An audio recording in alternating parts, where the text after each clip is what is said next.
The world was black, an endless void where sound and touch were my only anchors. I was 22, newly blind from a car accident that stole my sight and my family in one cruel night.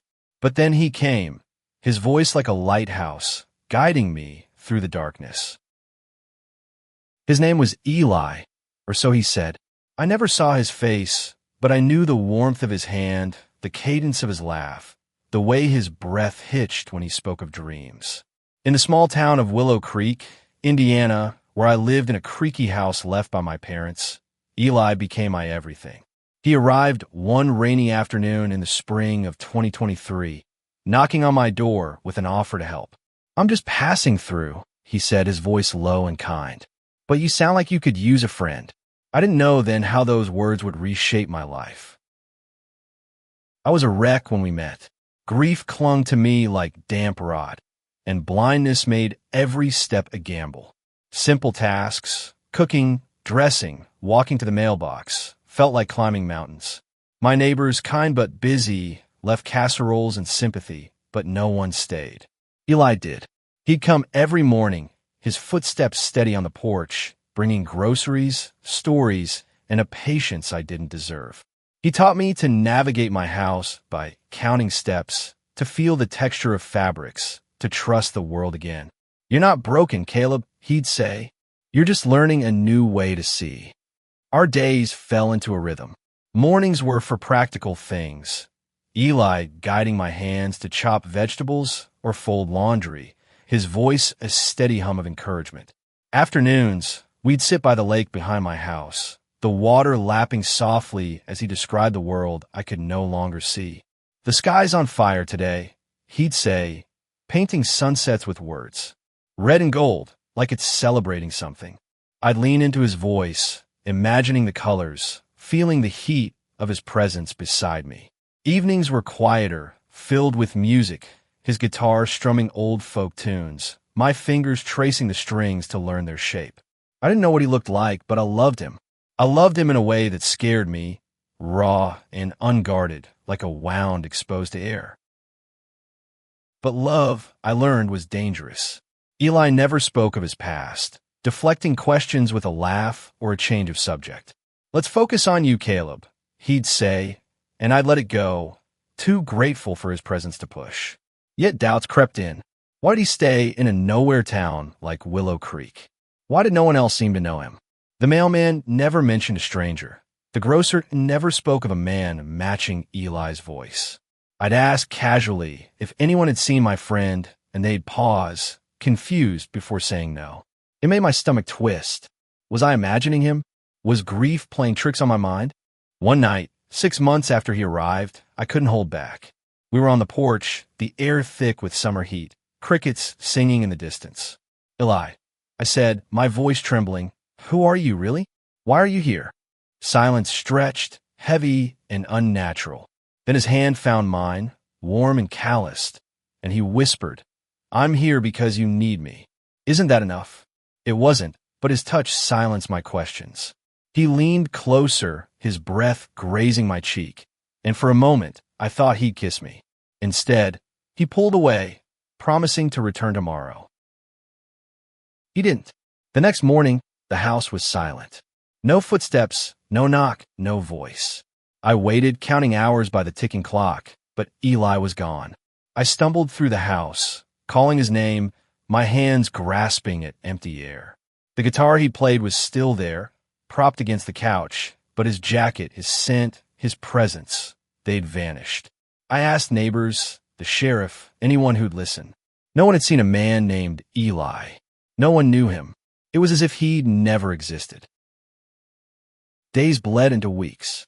I learned to live alone again, my heart a bruise that wouldn't heal.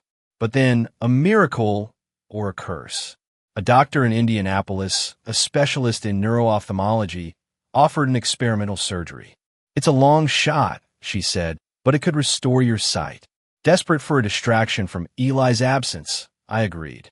The surgery was grueling, the recovery worse, but when the bandages came off, the world flickered back. Colors, shapes, faces blurry at first, then sharp. I could see. I returned to Willow Creek, my eyes drinking in the town I'd only known through Eli's words. The lake sparkled under the sun, just as he described. The house creaked the same, but it felt emptier. I searched for traces of him, a note, a photo, anything. Nothing. The guitar was real, its strings worn from his fingers, but no one in town remembered him. I began to wonder if I'd conjured him, a delusion born of loneliness. Yet my heart refused to believe it. His touch had been too real, his voice too vivid. One evening, staring at the lake, I made a vow. I'd find him, or at least the truth. If Eli was real, he was out there. If he wasn't, I needed to know why my mind had created him. The journey would be mine alone, but I was no longer the broken man he'd found. He'd taught me to see, even when I was blind. Now, with sight, I'd chase the ghost of the man who'd saved me. My search began with the guitar. It was the only tangible proof of Eli. Its wood scratched and warm, as if it still held his touch. I took it to Harper's music shop in town, a cramped store smelling of polish and old vinyl. The owner, Mr. Harper, a wiry white man with glasses perched on his nose, turned the instrument over in his hands. "Nice piece," he said, squinting. "Martin, maybe 10 years old. Where'd you get it?"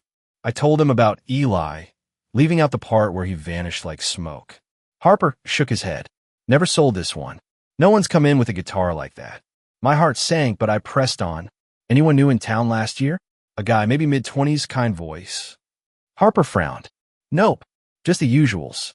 I left the shop, the guitar slung over my shoulder, feeling like I was chasing shadows. Willow Creek was small, barely 2,000 people, all white, mostly farmers or retirees. Strangers stood out. If Eli had been here, someone would have noticed. I tried the diner, the post office, the church. Same story. No one knew an Eli. The librarian, Mrs. Grayson, remembered me from before the accident and listened patiently as I described him. "Sounds like a guardian angel," she said, half joking, but her words stuck like thorns. Was that all he was? A figment to pull me through? Desperate, I turned to the internet.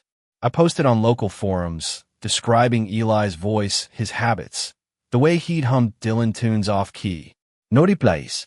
I searched missing persons databases, thinking maybe he'd been a drifter, lost, or hiding. Nothing matched. My nights were spent poring over blurry memories, trying to pin down details I'd never seen. His hands were rough. I remembered like he'd worked outdoors. His laugh was soft but deep, like it came from somewhere honest. But faces? Features? Those were blanks my mind couldn't fill. One clue emerged, small but sharp. While cleaning the attic, I found a crumpled receipt in a jacket pocket. Not mine, maybe Eli's. It was from a gas station in Lafayette, 30 miles away, dated the day he first showed up. The timestamp read 6:17 a.m., and it listed a coffee and a pack of gum. It was something, a tether to reality. I drove to Lafayette the next day, my newly restored eyes still adjusting to the glare of the road. The gas station was a rundown shell, its clerk a bored-white teenager who shrugged at my questions. "Lots of guys buy coffee," he said. I showed him the receipt, but he didn't recognize the transaction. Still, I felt closer to Eli, like a shadow had brushed this place. Back home, I started dreaming of him. In one, we were by the lake, his hand in mine, but when I turned to look, his face was a blur like a smudged painting. I woke up gasping, my chest tight with loss. The dreams pushed me harder. I began asking about transient communities, shelters, camps, anywhere a man like Eli might have passed through. A social worker in Indianapolis mentioned a network of drifters who moved through the Midwest, often helping locals for cash or food. "They don't stay long," she said, "and they don't leave records." It fit Eli too well, rootless, kind, invisible. I tracked down a shelter in Fort Wayne, a 2-hour drive. The director, a white woman with tired eyes, listened to my story. "Sounds like a lot of folks who come through," she said. "But no Eli. You sure that's his name?" I wasn't. He'd never given a last name, never shared a phone number. Still, I left my contact info, hoping someone might remember a man with a guitar and a voice like warm honey. Weeks passed with no leads. My sight, once a miracle, felt like a taunt. I could see the world now, but not him.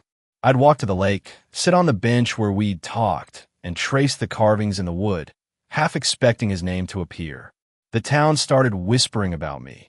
The blind kid who got his sight back and went crazy looking for a ghost. I didn't care. Eli had been real to me. His touch had grounded me when I was falling apart. If he was a lie, what did that make me? One night, a breakthrough. My phone pinged with an email from the Fort Wayne shelter.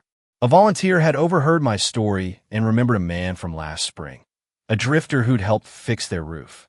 Didn't talk much. The email read, carried a guitar, left for Chicago after a week. Chicago. It was a lead, fragile but real. I packed a bag that night, the guitar beside me like a talisman. Eli was out there, or the truth was. Either way, I'd find it. Chicago was a beast, all noise and concrete, overwhelming for eyes still learning to see. I arrived in the fall of 2024, the city's skyline sharp against a gray sky. The shelter's lead was thin, a drifter with a guitar, headed here over a year ago. I had no plan, just a burning need to know if Eli was real. I rented a cheap motel room and started my search, the guitar strapped to my back like a shield. I began with shelters, soup kitchens, anywhere transients might gather. Chicago's streets were alive with faces, all white in the areas I searched, but none were his. I didn't know what he looked like, which made it harder. I describe his voice, low, warm, with a slight drawl, and people would nod politely, then shake their heads. At a shelter on the south side, a white volunteer named Tom listened intently. Lots of guys like that pass through, he said. Play music, help out, move on. You got a picture? I didn't. Just the guitar and a fading memory of his touch. Days turned into weeks. I took a part-time job at a coffee shop to cover expenses, my eyes scanning every customer for a hint of Eli. I catch myself staring at men with calloused hands or a certain tilt to their shoulders, hoping. The city felt like a maze, each dead and chipping away at my resolve. But I kept going, driven by the ache in my chest, the love I'd felt but never fully spoken. One evening, at a folk music open mic in Wicker Park, I heard a strum that stopped my heart. It was the same off-key twang Eli used to play, a clumsy but earnest rendition of Blowin' in the Wind. I pushed through the crowd, my pulse racing, but the player was a white woman with dreadlocks, not him. Still, I stayed, clutching the guitar he'd left behind. When it was my turn, I played one of his songs, my fingers fumbling on the strings he'd taught me to feel. The crowd clapped, but I wasn't there for them. I was calling to him, wherever he was. After the set, a white man approached, maybe 30, with a scruffy beard. Nice playing, he said. Where'd you learn that song? I told him about Eli, keeping it vague. His eyes narrowed. Knew a guy like that. Helped at a shelter here last year. Didn't stay long. Said he was headed to Minneapolis. My heart leapt. Another lead. I pressed for details, but the man shrugged. Didn't get his name. He was quiet. Always had that guitar, though. Minneapolis. It was all I had. I thanked him and left, the city lights blurring as tears stung my eyes. That night, I sat in my motel room, staring at the guitar. I wondered if I was chasing a dream, a man who didn't exist. But the receipt, the shelter stories, the guitar, they were real. Weren't they? Doubt gnawed at me, but so did hope. I booked a bus ticket to Minneapolis, my savings dwindling, but my resolve intact. The journey north was cold, the bus rattling through snowy fields. Minneapolis felt quieter than Chicago, its streets lined with white faces bundled against the wind. I started the same way, shelters, music venues, anywhere Eli might have left a trace. At a community center, a white pastor remembered a drifter who'd fixed their leaky pipes last winter. No name, he said, but he played guitar for the kids. Left for Duluth, I think. Duluth. Another city, another thread. In Duluth, the trail grew colder. The lakefront was beautiful, its waves crashing under a pale sky, but no one knew Eli. I felt him slipping away, like sand through my fingers. Yet every time I closed my eyes, I heard his voice, felt his hand in mine. I wasn't ready to let go. I started volunteering at a local shelter, hoping he'd pass through again. I played his songs, told his stories, kept him alive. The workers there, all white, were kind but skeptical. "You sure he's real?" one asked. I didn't answer. I didn't know anymore. One night, a breakthrough. A white woman at the shelter, a recovering addict named Sarah, overheard me talking about Eli. "I knew a guy like that," she said, her voice rough. "Last winter, he helped me get clean. Played guitar, had this way of making you feel seen. Said he was going to Seattle." Seattle. The word hit like a spark.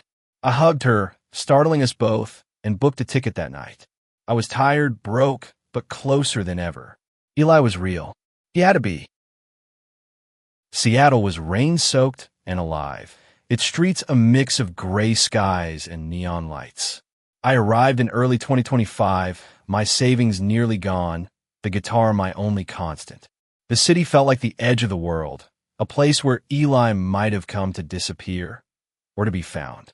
I started at Pike Place Market, asking vendors, buskers, anyone who might have seen a white man with a guitar and a kind voice. Most shook their heads, but a few paused, their eyes flickering with something like recognition. "Maybe," a coffee vendor said. "Guy like that used to play near the fish stalls. Haven't seen him in months."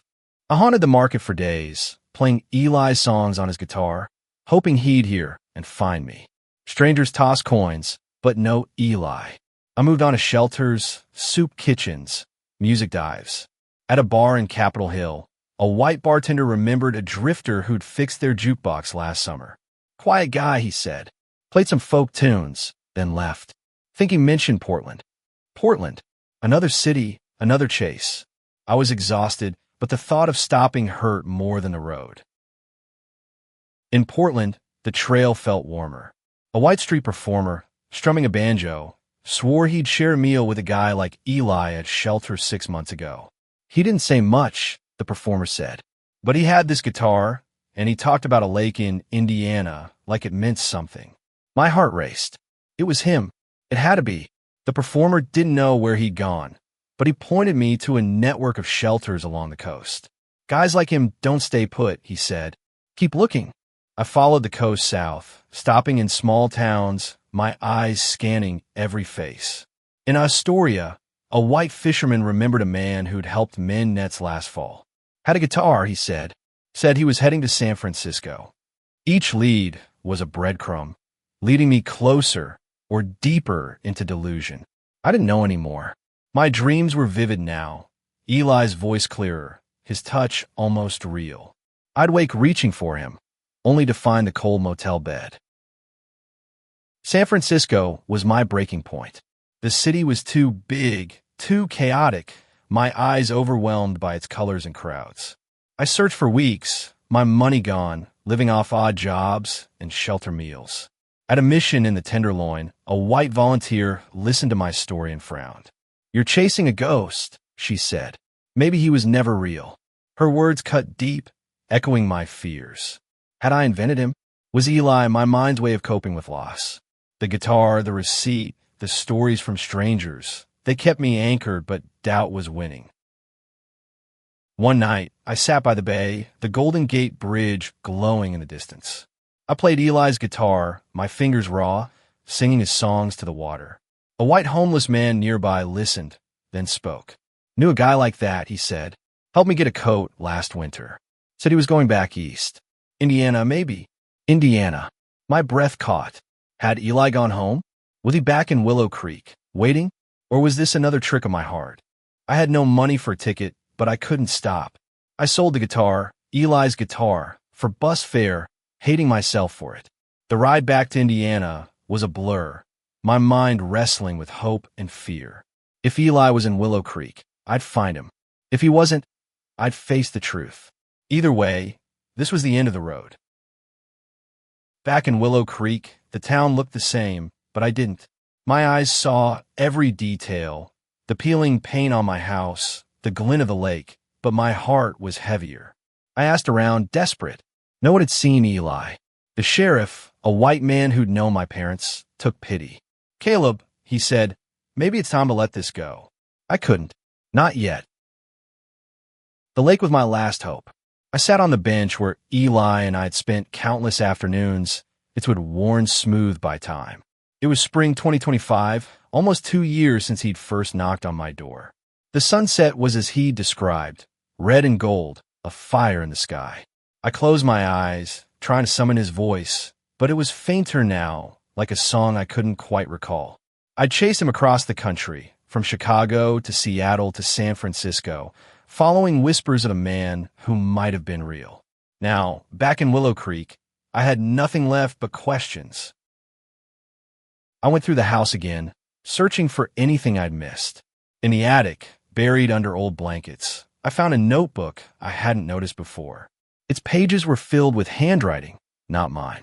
The ink was faded, the words hurried, but I read them through tears. Caleb, you're stronger than you know. I had to go, but you'll be okay. Keep seeing. No signature, just those words. Was it Eli's? I wanted to believe it was, but my mind screamed it could be a trick, a relic of my grief. I took the notebook to the sheriff, who sent it to a lab in Indianapolis.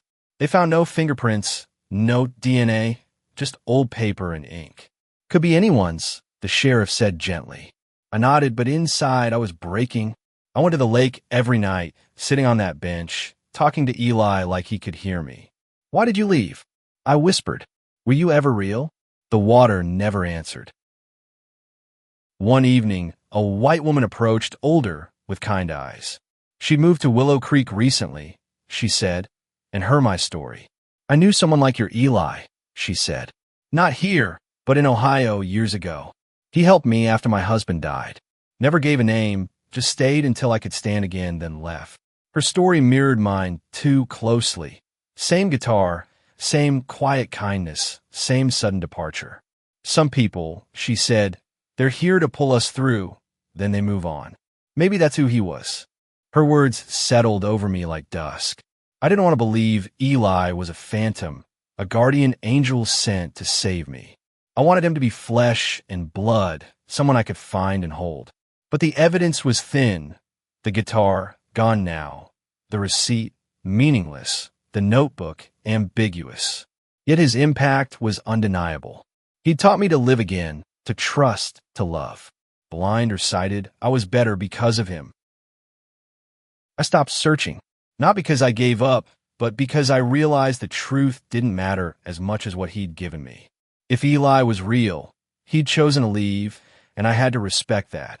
If he wasn't, he was the best part of me, the part that refused to break. I started volunteering at the local community center, helping others the way he'd helped me. I told his stories, played his songs, kept him alive in my own way. One night, by the lake, I carved a message into the bench for Eli, who showed me the light. It was my goodbye, my thank you. As I traced the words, I felt him.